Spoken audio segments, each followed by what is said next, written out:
welcome viewers. I am Pia and you're watching the World Report on NewsX World, and here are the top headlines. Russian attack on Kyiv has killed 1 and wounded 15, damaging 8 districts, while Russia has downed 216 Ukrainian drones overnight. Separately, Ukrainian drones have damaged a ship, homes and an oil depot in Novorossiysk in Russia. A Ukrainian drone attack damaged a ship, apartments and an oil depot in Russia's Novorossiysk port, injuring 3 crew members. Regional officials have stated that a fire was contained and no apartment residents were hurt. U.S. Defense Secretary Pete Hegseth has announced Operation Southern Spear, a Southcom-led mission targeting narco-terrorists across the Western Hemisphere. The operation aims to curb drug flows and bolster homeland security across 31 countries under U.S. Southern Command's purview. J.D. Vance has blamed Senate Democrats for the record U.S. shutdown, criticizing delays and health care for illegal immigrants. Meanwhile, federal employees are now returning back to work, while DHS has announced $10,000 bonuses for TSA agents who worked unpaid during the closure. US and Argentina have unveiled a trade framework opening markets across 11 sectors, with Argentina making most concessions. Argentina will grant wider access to US goods, ease non-tariff barriers, strengthen labor and IP enforcement, and curb distortive state actions. An ammonia leak from a tanker truck in Weatherford in Oklahoma has hospitalized 36 people, including 11 who are now in a critical condition. It's also exposed 14 police officers. About 500 residents were evacuated, however, no deaths have been reported.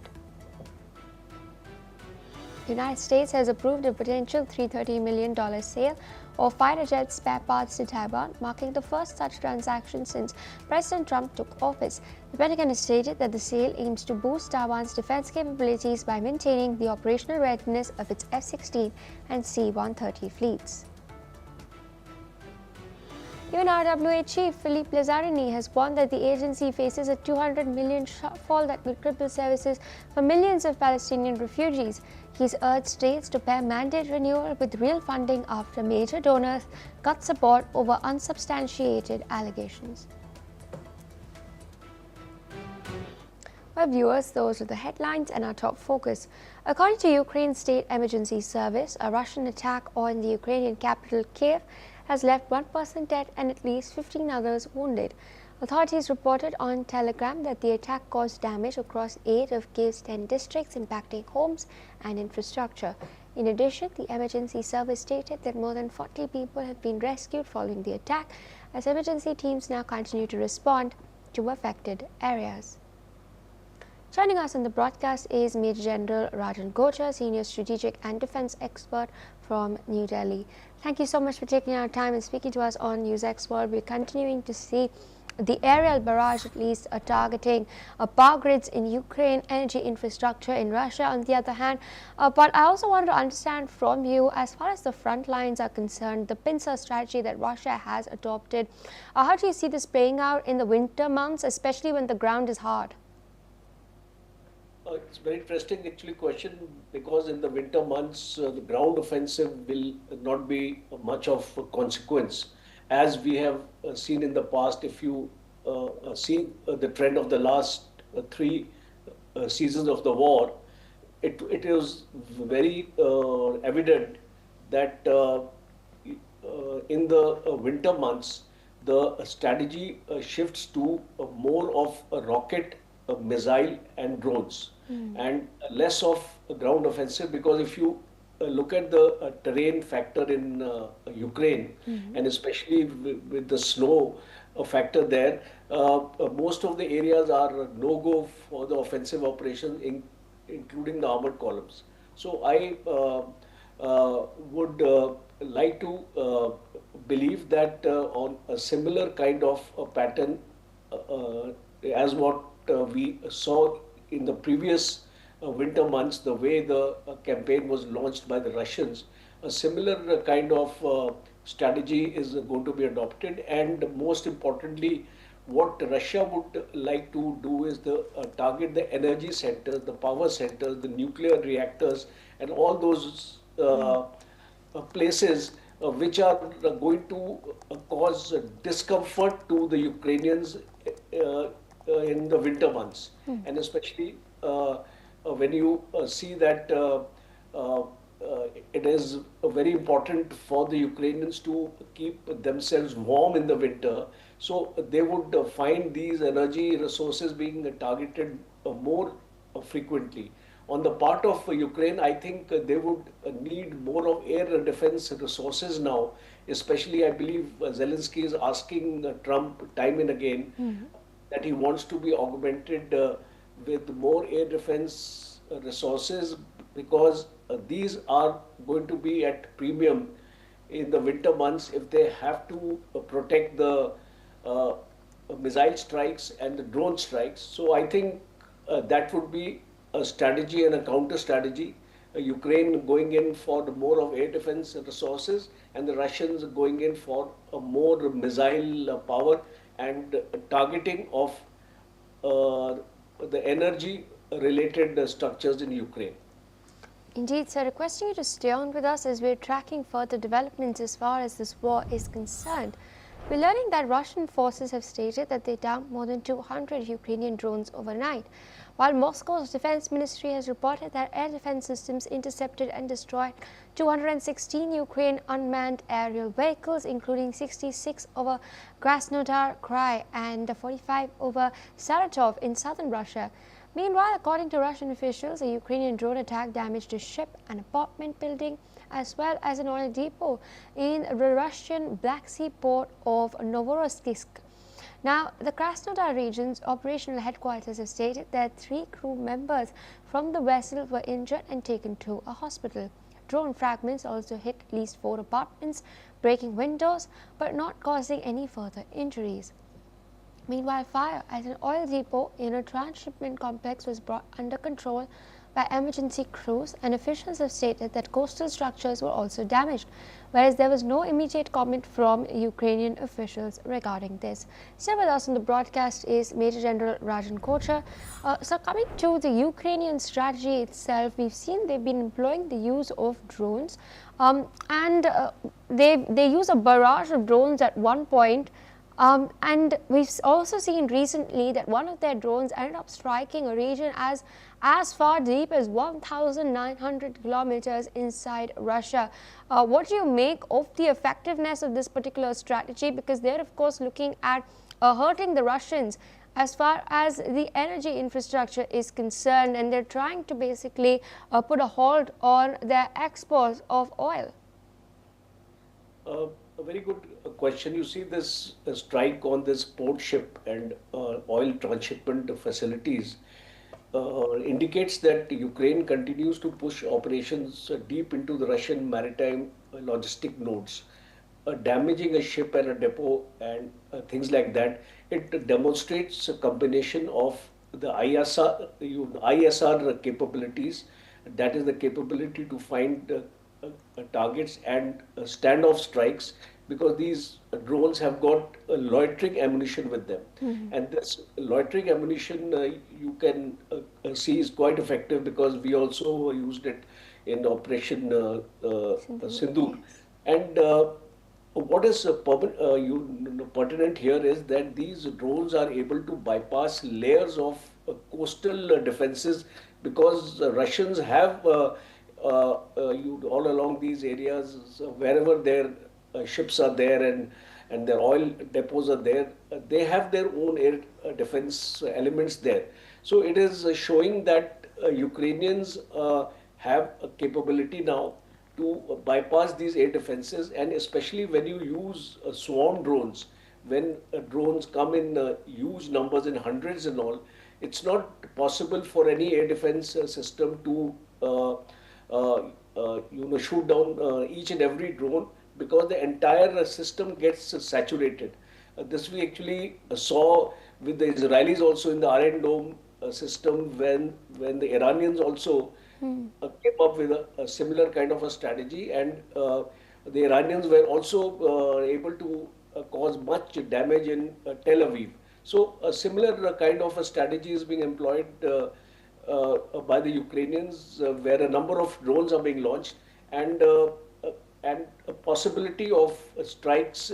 Even if 20% of the drones get through, they can cause substantial damage because of the loitering ammunition which is available with them.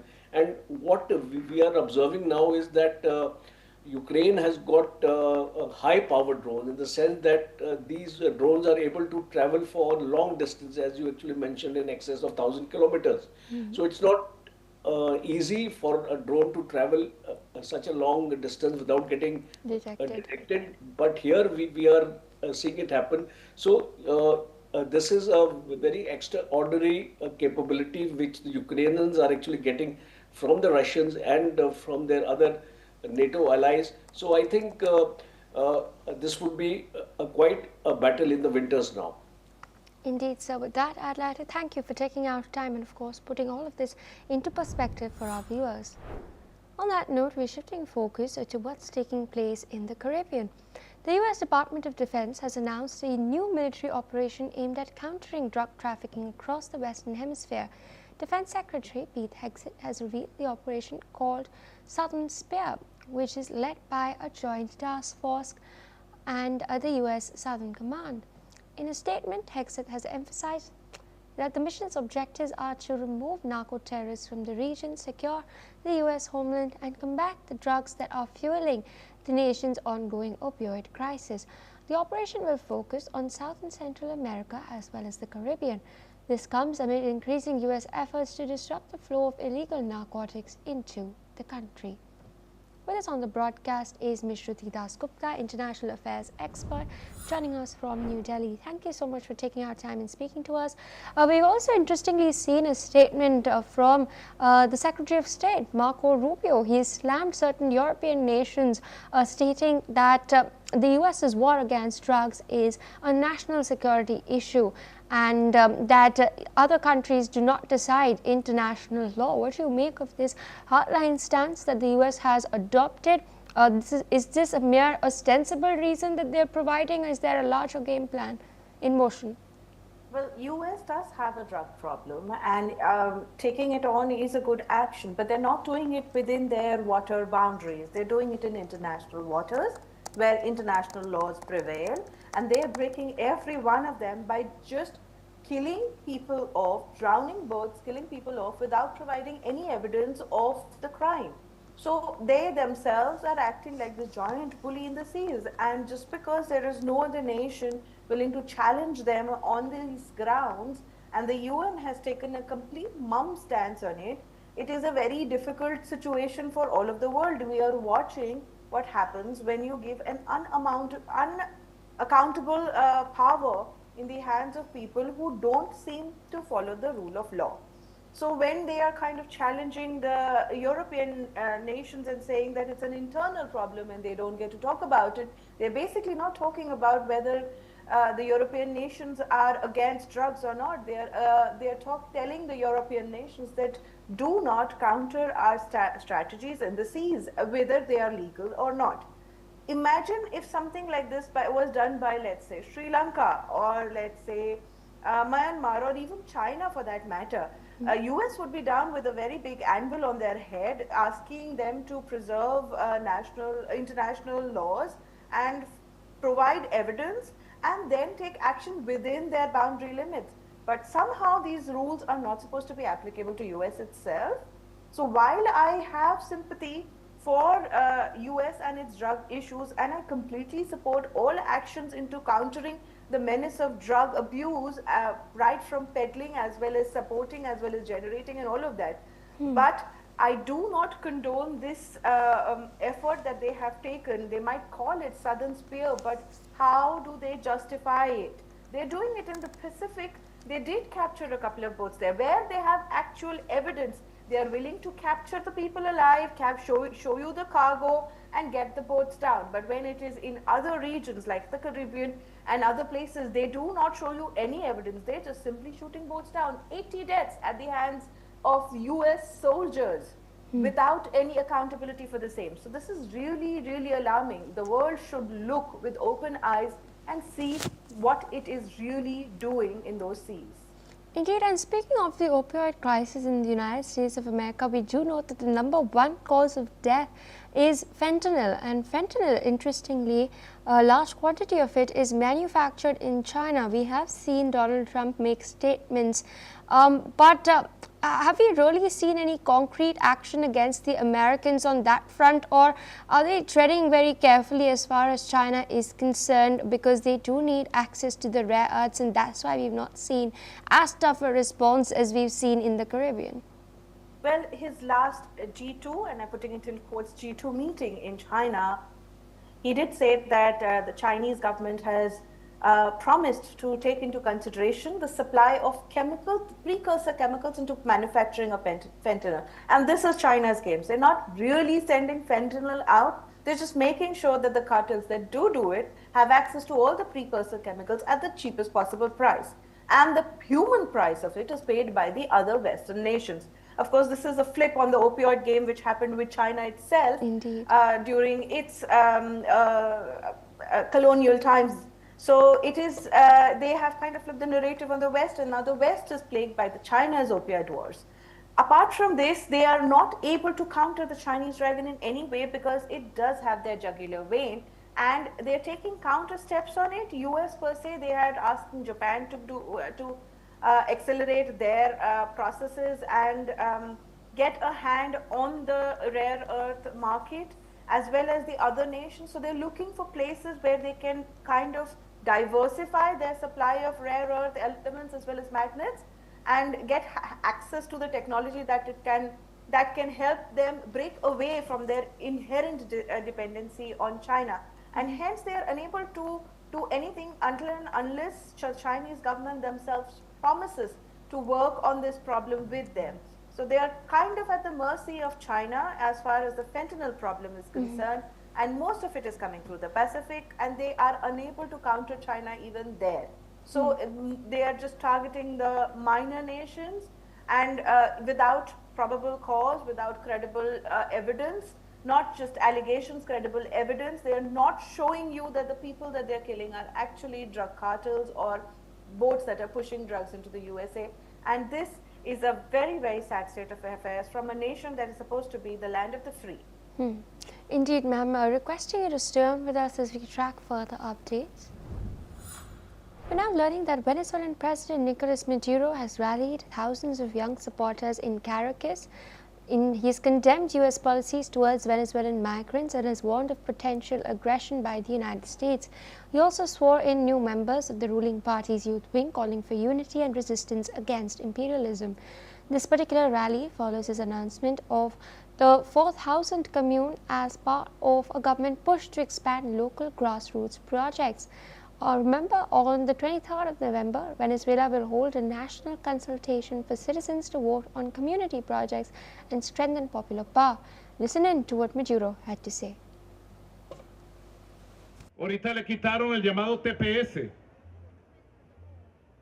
a más de 300,000 venezolanos, 150,000 de ellos jóvenes. Los persiguen en el norte y amenazan a Venezuela con una invasión. ¿Ustedes quieren que vengan a perseguir a la juventud aquí? Levante la mano el que quiera ser esclavo gringo. Levante la mano el que quiere que Venezuela se convierta en una colonia gringa. Levante la mano el que quiere que los fascistas tomen el poder político de Venezuela.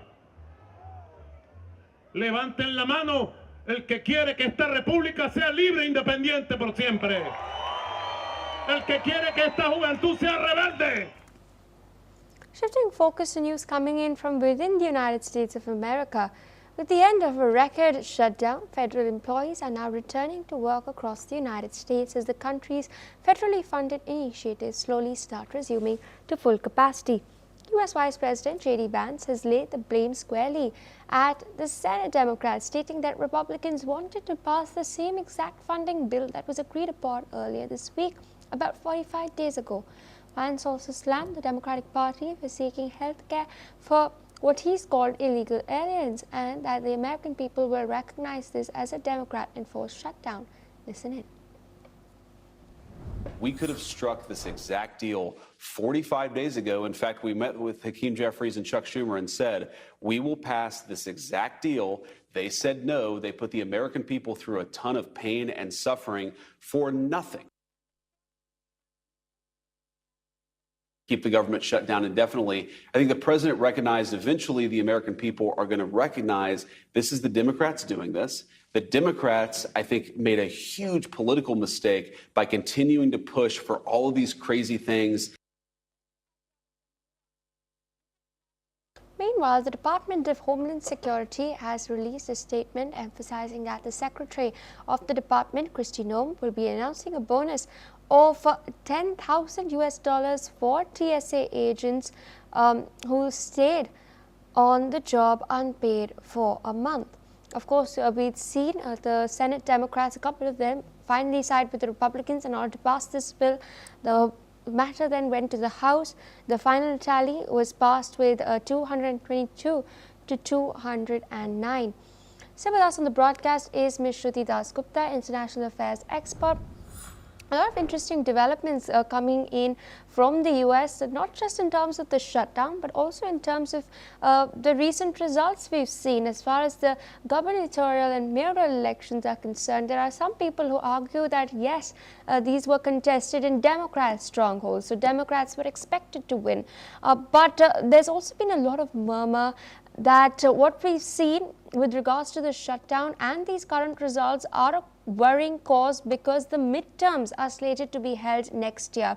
Therefore, in your assessment, with now the shutdown ending, who's the biggest gainer in terms of the optics regarding this?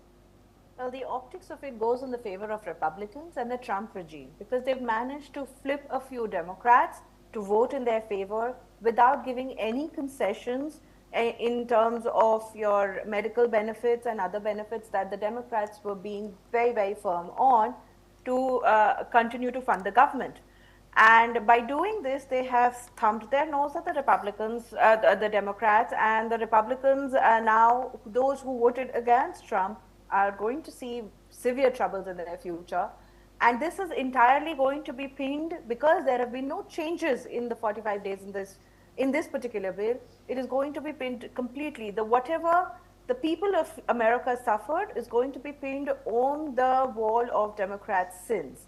And this is not good for Democrats themselves because there is no way they can counter it. In fact, their own colleagues helped pass the bill for whatever reasons. So the horse trading, the benefit, the exchange of benefits, the lobbying or whatever else enabled the US government to be funded to the 30th of January 2026. It shows that the Trump regime has a decent hand on how to run their house without bowing to the Democrat pressure. Unfortunately for all of us, there is a midterm, and although the Democrat strongholds are difficult to flip because they tend to attract more of the like-minded people, they tend to migrate towards regions where these blue states are. So because of the bipartisan system, and if I'm not wrong, the populace stays almost exactly same. There's a very small margin of people that are fence-sitters which decide which way the election flows. Otherwise, once a Republican, always a Republican, once a Democrat, always a Democrat. So a very small margin of people actually decide who actually gets to sit on throne of power in USA. And those fence-sitters can go either which way. So a Democrat stronghold stays a Democrat stronghold, and it's very, very difficult to flip. So the recent victories in the mayoral elections of Democrats shows exactly that they knew that they had the kind of power to continue in the format that they did. Of course, the choice of candidates by Republicans themselves has eyebrows raising. Had they gone with someone new, someone fresher in those particular zones, specifically New York, they might have seen a little bit of change. But because they could not find a new face to replace the one that is already tainted in the eyes of the public, the state does not, the place did not flip, it did not work in their favor. And so in the midterms, I expect there to be not much of a drama until and unless the Democrats pull up their socks and have a decent candidate, a decent format of election, and a cause to stand behind beyond the woke and the immigration crisis that they have supported and encouraged in United States. Indeed, and I also wanted to understand from you, there's been a lot of criticism mounting against Chuck Schumer in particular. He's been criticized for not really reining in the Democrats who sided with the Republicans. How do you think this will affect him personally down the line? Well, he will definitely find himself in a place where he may no longer be the person calling the shots as far as the midterms are concerned. The majority of Democrats, U.S. politics is very, very messy. They tend, individual gains among lawmakers tend to change opinions of the law, whether they are able to stand behind a particular bill or a particular party or not. And this is part of their official lobbying. So if somebody lobbies to them correctly, they can be pulled away. What we see in Republicans is the same thing. If they do not agree with Trump, Trump puts FBI on them. Trump uses all state machinery to kind of target them and bring them back to heel. Unfortunately, Democrats don't have that kind of power. So anybody who pays them high and well enough, they are ready to bow and keel at whoever is offering the most benefits for them. Indeed. With that, ma'am, I'd like to thank you for taking our time and putting all of that into perspective for our viewers. Meanwhile, we're tracking further updates as far as the shutdown, which is now winding down for now, is concerned. We're now learning that air traffic is easing its way back to full capacity across the United States, with travelers still wary of residual delays in flights. Many travelers are still unsure of what will follow, with this shutdown breaking records for the longest funding gap in the history of the United States of America. Listen in to what travelers at the Ronald Reagan Airport in Washington, D.C. have had to say. We've been lucky. We've flown from Miami to D.C. 3 times in the past 3.5 weeks, and we had no cancellation in Miami. Got up here. Today it's a 45-minute delay, but that's nothing compared to what a lot of people have been through. But we've had no problems. It's like still a thing that I have to figure out if it's going to if it's really that bad or it's good. So for me, because it's been a while since I had my last flight, as I've said, it will take, I'll see when I get there down the line. So that. Learning that dozens of people are in the hospital after a major ammonia leak forced mass evacuations in Weatherford in Oklahoma. Authorities say at least 36 people were hospitalized, with 11 in a critical condition after ammonia leaked from a tanker truck parked behind a Holiday Inn Express. About 500 residents were moved to a local event center as crews worked through the night to contain the leak. A shelter-in-place order was lifted and people have now returned to the area. Police say that 14 officers were exposed to the gas and 5 suffered chemical burns to their airways. No deaths have been reported, but several victims remain in intensive care. And more news coming in. Argentina's Foreign Minister Pablo Quirino has announced a new trade agreement with the United States aimed at boosting bilateral trade and reducing tariffs on key industries. Under this particular agreement, Argentina is one of 4 countries, along with Guatemala, Ecuador and El Salvador, whose tariffs on certain goods will be reduced, including food items like coffee and bananas. U.S. President Donald Trump has emphasized that the focus on affordability comes after recent Republican losses in elections, attributing rising costs and policies enacted under former President Joe Biden. The agreements will maintain a 10% tariff on most goods from Argentina, El Salvador and Guatemala, with a 15% tariff on imports from Ecuador. Argentina's President Javier Milei has announced the agreements at the Regional Economy Congress in Corrientes, signaling a new phase of economic cooperation. Listen in. La tremenda noticia que acaba de salir es que hoy acaba de firmarse el acuerdo bilateral comercial con los Estados Unidos. On that note, viewers, we dip into a quick short break. Stay tuned to NewsX World.